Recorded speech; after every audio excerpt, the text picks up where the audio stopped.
Hello, everyone. We have an audience. Just checking my other monitor to confirm we are there and you can see us.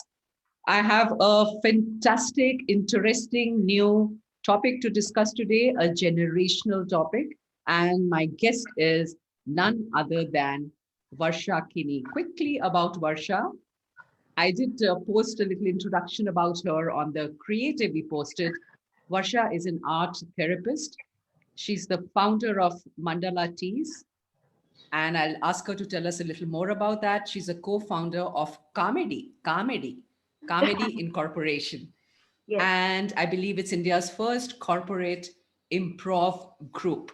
I have Varsha here to talk about a millennial's perspective on what is known as, or what they call, gender fluidity. A lot of my generation probably thinks it's French.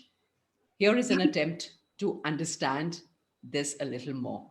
Varsha, start by telling us about yourself, and then you can straight away jump into this question of there used to be two genders, and the third also had a clearly defined space and role in our culture. But what is it that is happening today? Okay. So yeah, very quickly about me. Like Nija introduced, I'm a art therapist. I also have a day job, but art therapy is something that's very close to me. I'm also a founder of Mandala Teas, which is a t-shirt line with mandala hand-drawn mandalas on them. You can check out my website whenever you want to. Probably we'll post the link in the comments.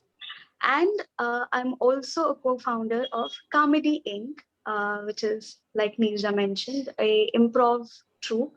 And improv has helped me immensely grow as a person. So this is also a project that's very close to my heart. You can also check out Kaamedy Inc page or Mandala T's page on Facebook whenever you get the time. That was very quick. Now coming to Nirja's question.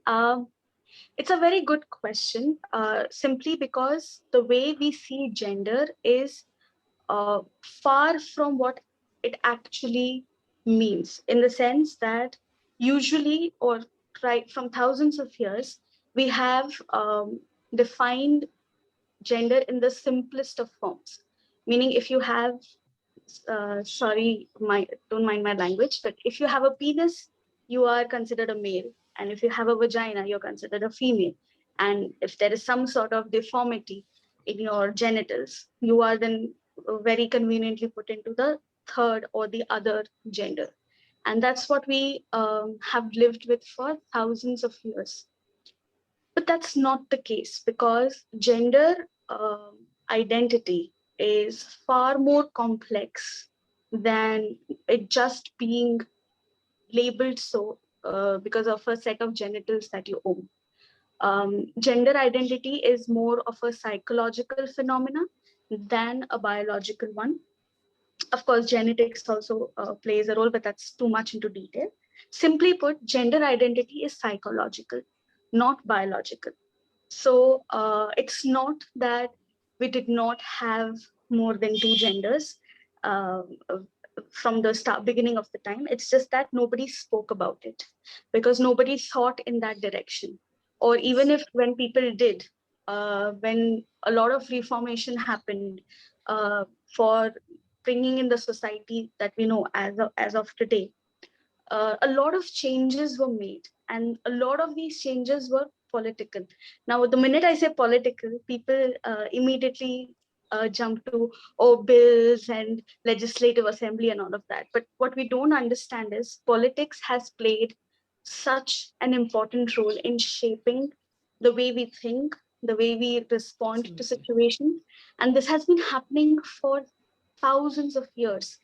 And in this political reformation that happened, a lot of things were changed, including religion scriptures, the translations, including the way the institution of marriage works, even gender.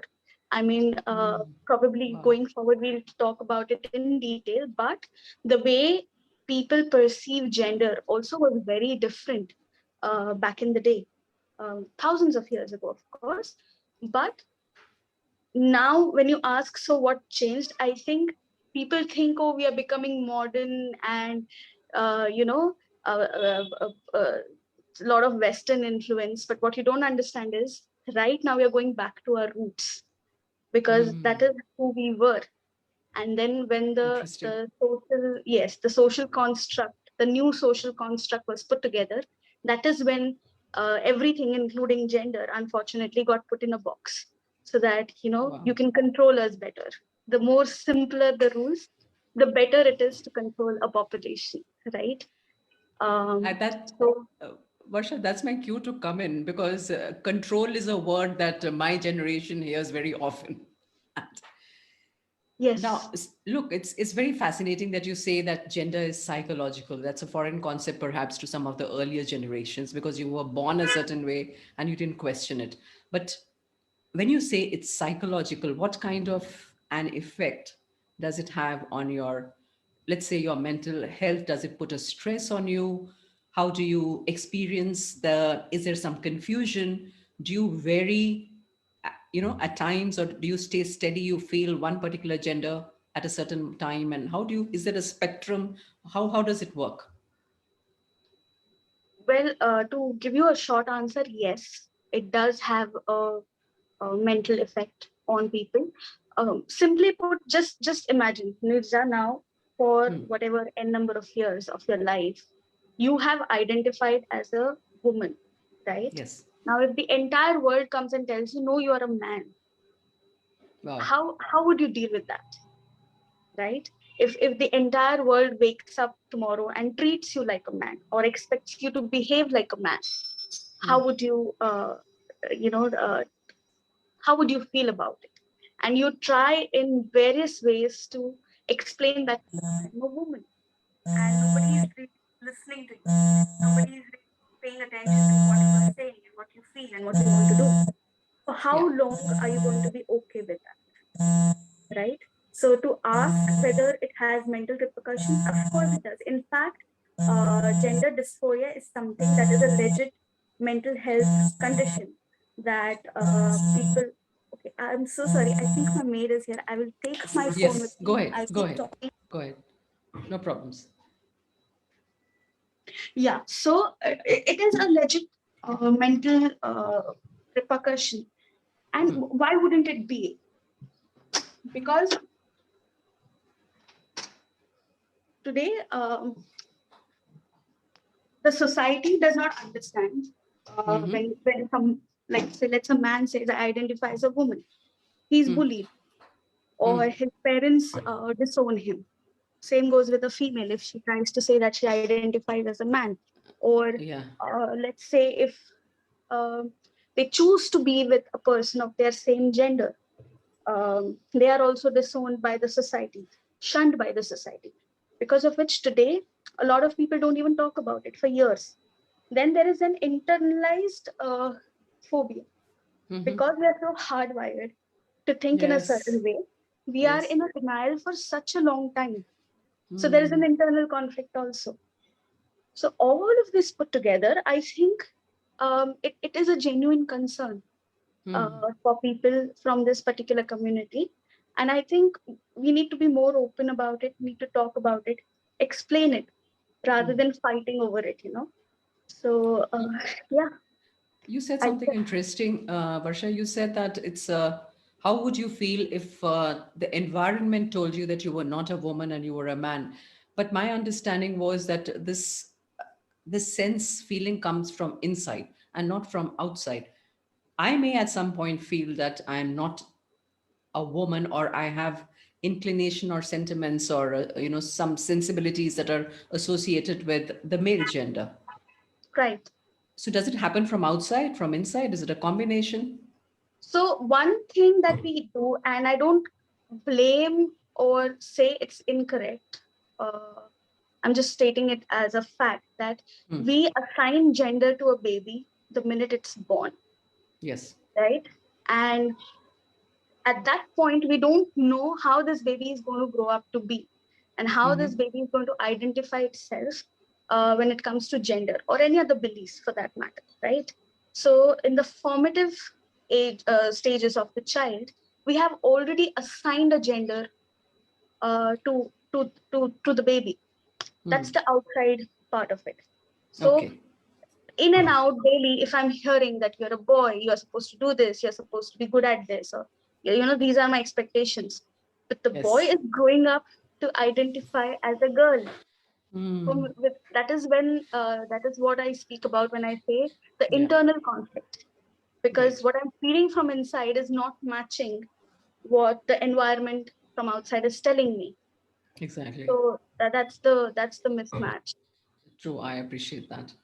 Now, Varsha, interestingly, there's a feeling that this is a fad which has come from the Western world, and a lot of young people, even in small tier, second tier, three tier cities, they acquire the vocabulary from social media, and maybe they've not given it a lot of thought, but when they read and hear about it, they begin to give it a thought, and they perhaps might be led into a certain dimension.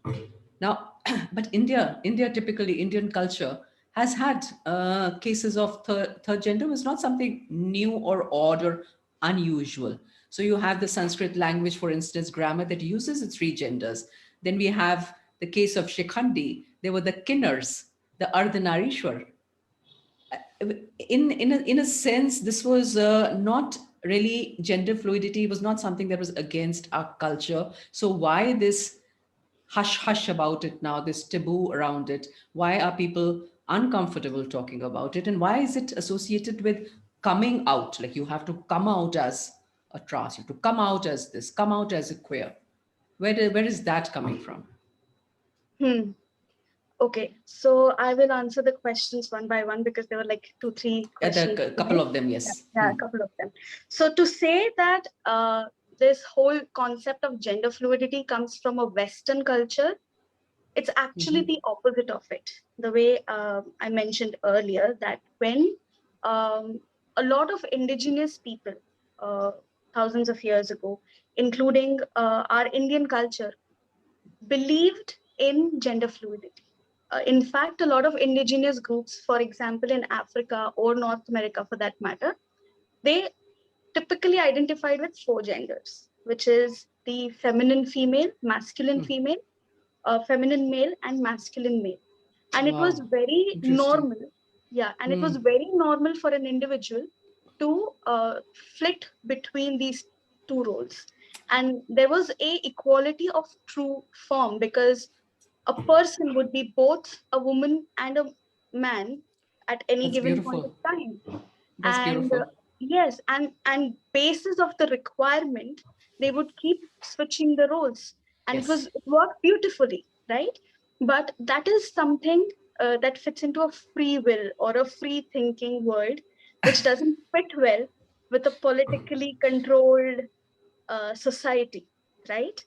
So actually, when the westernization of society happened, this gender fluidity was thrown out,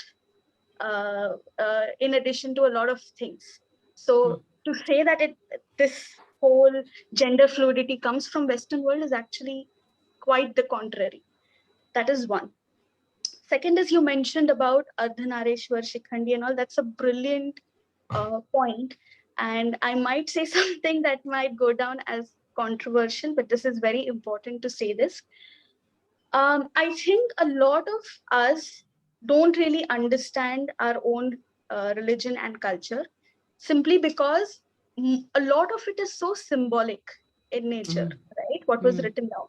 Now, for example, story of Shikandi, it has many versions. One is she was born as Shikandini, a female, but she was raised as a man by her father, Drupad, to help in the Kurukshetra war. That Right. is because Drupad did not believe in any gender. Okay. So for him, it didn't matter. For him, it was his child helping in the war, right? So there was no concept of male or female with him over there. The second version is again, Shikandini was born a woman, but she chose to become a man. In that process, she became a Shikandi, but a eunuch. Eunuch is slightly different from transgender. Probably we'll touch base on that a little later. But these are the two versions. Now, in both, if you see, gender fluidity plays such an important role because they Absolutely. chose to be someone else that they were not, Yeah. right? And that choice was okay with the people, appreciated rather, right? Now, why, despite this, it is a taboo is because the way it was depicted in the Mahabharat that most of us know, which is the B.R. Chopra version of it, which we used to watch every Sunday. And I really cringe the way it is depicted in it. Because in that, Shikandi, firstly, is played by the same guy who plays Arjuna, which kind of creates all sorts of confusion. And he's shown like such a um, effeminate male rather than the complete transformation or a balance between a male and a female. You need not be that way, right? And that goes for representation in a lot of cases today also about gender fluidity, like men who identify as female are shown as comic reliefs or Yes, vice so true. versa. So so true. so that kind of creates a bias in our mind. So people will be like, okay, I don't want that for my child, because firstly the child will get bullied for this. Secondly, I will feel shameful. It's more about you than the child at this point. Your ego is going to be hurt, and you Hurt. are going to be a butt of jokes of your friends, which is why you don't want your child to be that way.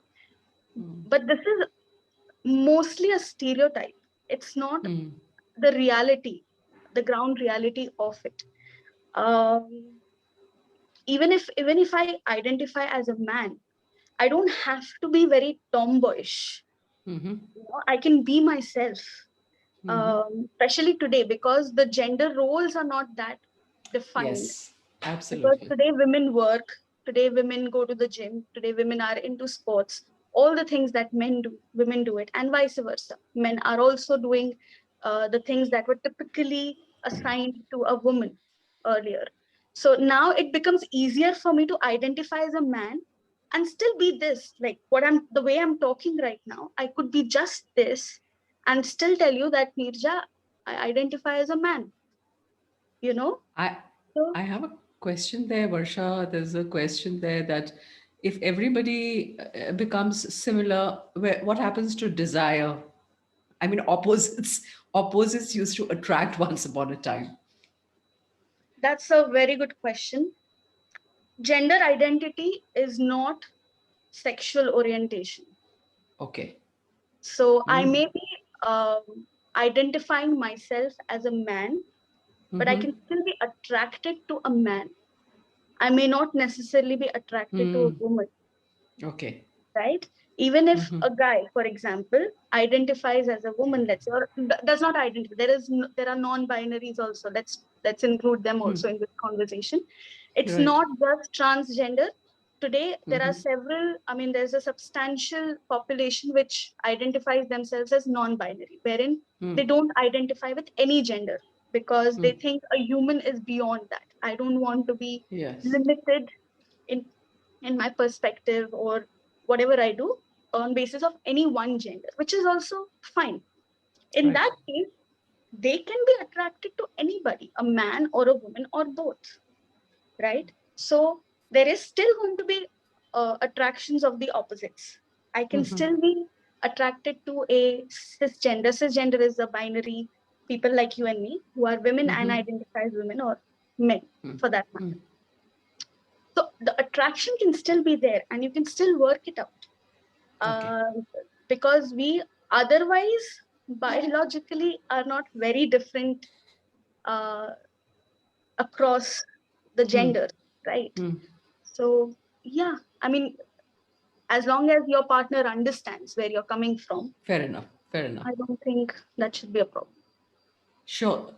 So, Varsha, in India, amongst the younger generation, uh, is there are there a lot of young people who are open to self-expression or open to seeing themselves as, or break out of the kind of a stereotypical role, gender role that they've been put into, or is it an urban phenomena? That's my first question. And the second question coming from that would also be, what are there some typical, let's say, definitions, or categories that they identify with? A typical, how does it work? Okay. So, to answer your first question, again, yes, the people, the younger generation in the urban belt would be more vocal about this, simply because we enjoy more privileges than Right. someone from a small town or a two-tier city, for that matter. And another thing is we probably have more exposure to the information that is available out there to make us understand, oh, this is what we are feeling, to Exactly. give a name to what we are going through. So a lot of people in the smaller towns probably are going through the same things, but they don't have a platform to express it, or they may not know where to seek the information from because Yes. of limited exposure to things. So that is the only difference. But I think uh, regardless of where a person comes from, the the mental condition, the consequential mental conditions that they have to go through, the stigma that they have to go through, Yes. is similar. Yes. Maybe a Yes. little more in small town because of which they're not more vocal over there, Absolutely. but it Absolutely. definitely is similar.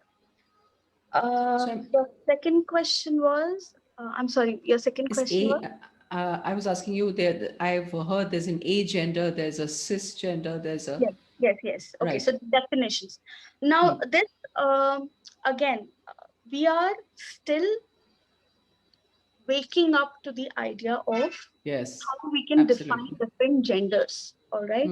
So when the community that we know as of today was formed, it was largely just called LGBT, which is your lesbian, gay, bisexual, and transgender, of which lesbian, gay, and bisexual is more about the sexual orientation rather than focusing on the gender identity. Now that has kind of expanded into including gender identity in it.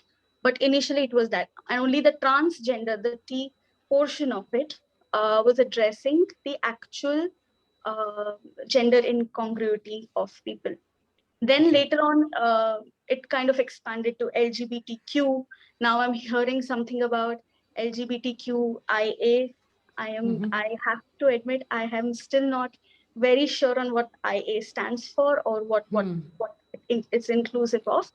But the point is that the community is still expanding and it's kind of including everybody today who's marginalized because they do not identify with the gender binary.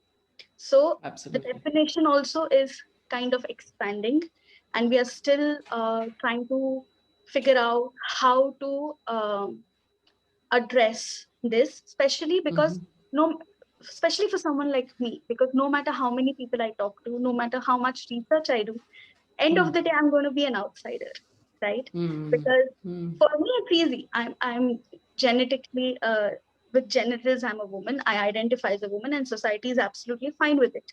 So I will Right. never know uh, truly what a person who does not conform to this goes through and what would Yes. they like to be addressed as, right? Absolutely. So yes, like you rightly mentioned, there is non-binary, there is cisgender, there is gender queer, uh, Yes.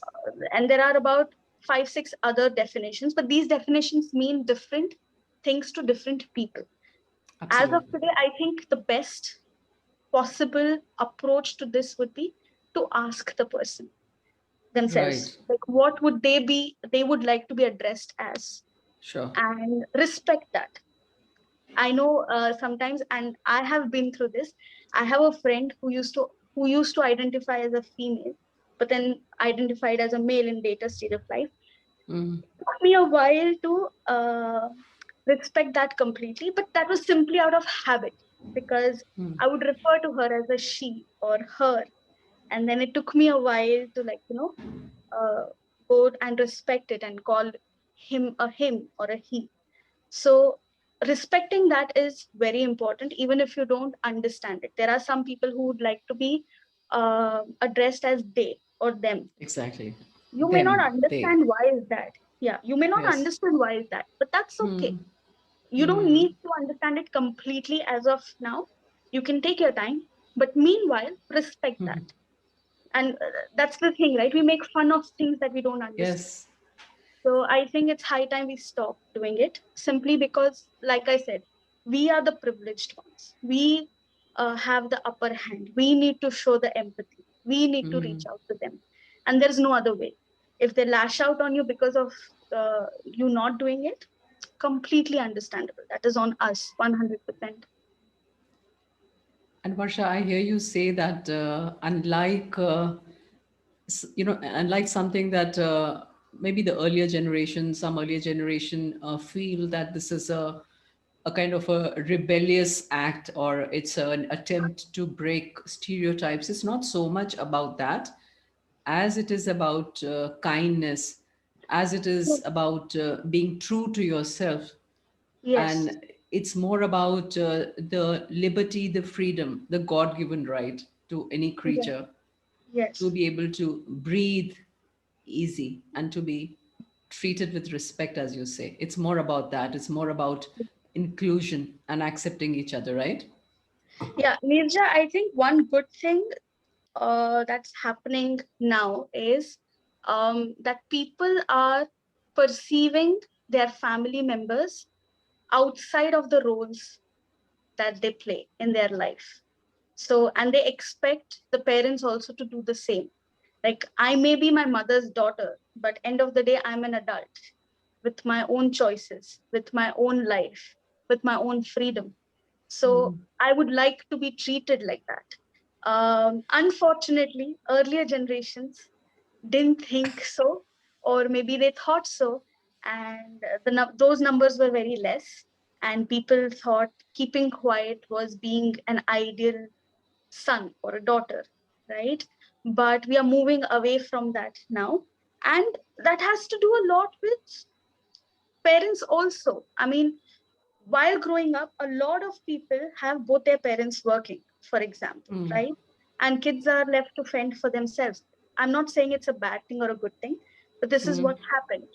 Uh, and when that happens, you become an adult more quickly because Okay. you start thinking on your feet more quickly, and you consider yourself as an adult um, much more than what the earlier generation did.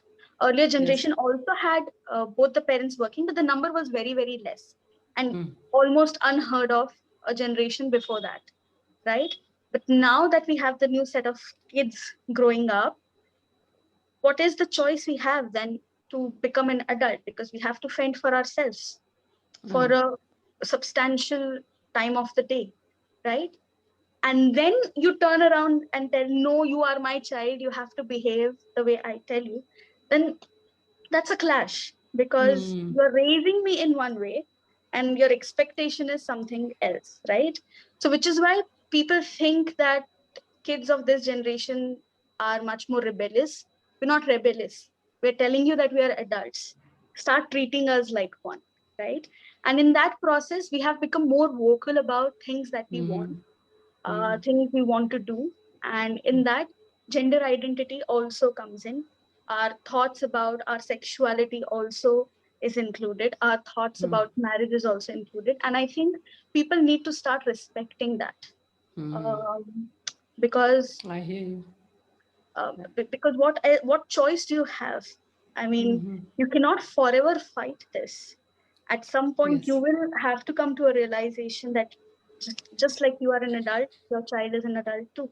And the other way around also, when kids see a mother or a father as an adult rather than, oh, this is my mother, this is my father, the way they talk to them also changes. And then people are like, oh, she's disrespecting her parents or he's disrespecting her parents. No, they're not. They are they are treating you like an adult the way they should. So I know it sounds like, oh, we don't believe in labels and all. You shouldn't believe in it. That's the whole point. You should not believe in labels that others have given you. And this True. is true for everybody. This is true for across the spectrum. You should not be feeling sorry for things that are told to you, like, oh, you didn't do this, you're a bad mom. Like, screw you. Who are you to Hmm. define what kind of a mom I am, or what kind of a daughter I Very am, true. for that matter? So I hear you, Varsha, but this is something I've heard from, well, my daughter also. But our identity for my generation, our identity as a good parent is so, so important, especially yes, for mothers. yes, Your life, your status in society depends on how well your children are doing. That's the first question. What is your child doing? And mm, also, I've heard my daughter also tell me that Indian parents do not allow their children to individuate, and they consider their children an extension of themselves. And yes, that's the reason that we are not able to, give the child a safe enough space where the child can struggle with a sense of identity and then be able to arrive at whatever feels right to them. That's true. That's true of our culture. Very true. So, yes. one quick last few seconds for you to make any final comment, Varsha. This has been lovely. And very quickly, I would like to add about the whole sensitivity part that you had mentioned at the beginning of the session. Yes. Yes. It's very important, like I said, for us to understand that how to respect people who do not Mm-hmm. conform to our idea of gender, or Mm-hmm. for that matter, our idea of anything. Right? We need to respect that. One very quick thing I would like to add to the other side of the community, the actual LGBTQ community. While I understand that it's frustrating, and I can't even begin to imagine the mental repercussions you have to Mm-hmm. face on a daily basis, what Yes. I would really, really request people is um, to educate, not hate, and to Yeah. educate, not taunt.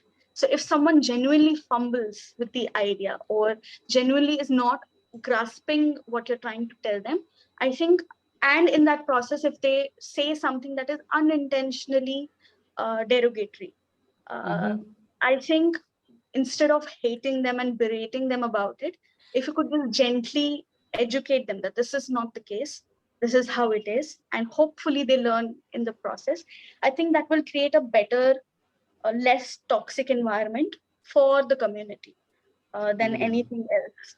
So I struggle with my mother in that department, where unintentionally she says something that is really, really, otherwise Yes. very cringy. And then I have Yes. to sit her down and explain, see, this is how it is. And then she'll be like, oh, I didn't know that. Thank you for letting Mm. me know. So there Mm. are some people like that also. Mean harm, but lack of knowledge is something. Absolutely. Yeah. Absolutely. So just try to be as harmonious as possible. What this Thank you. Thank you, Varsha, very much. And all of you who are listening to this, I hope there is food for thought. And the message is generational empathy. This is what the teenager is seeking. And this is what my guest is also advocating. So, with that, we stop this live stream. Thank you very much, Varsha. And Thank you. see you again. Bye bye. Bye bye, everybody. Bye. Thanks.